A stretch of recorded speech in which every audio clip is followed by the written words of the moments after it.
रह 4 दिन खातिर भीख मंगा बनाई के गेला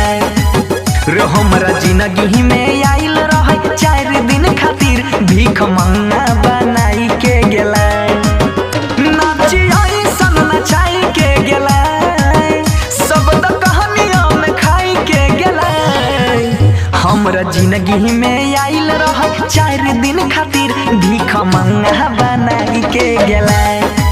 रे हमरा जिंदगी में आइल रह 4 दिन खातिर खूब कर्जा में डुबाई के गेला लूट गेलिए हम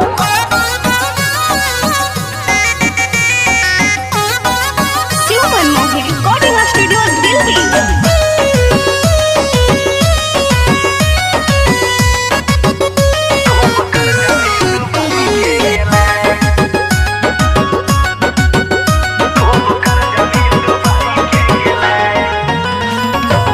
नखरा हजारिए पर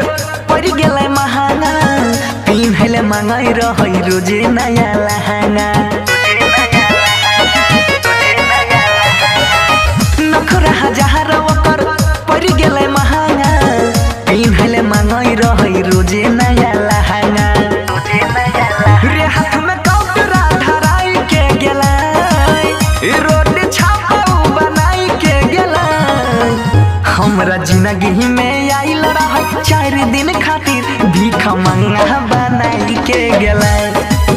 रे हमरा जिंदगी में आइल रह 4 दिन खातिर खूब कर्जा में डुबाई के गेला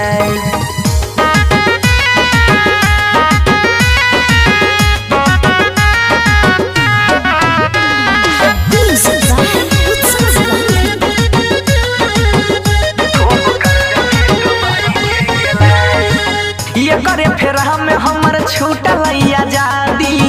5 बीघा खेत बिकल होले बर्बादी ये करे फेर हम सब छूटल आजादी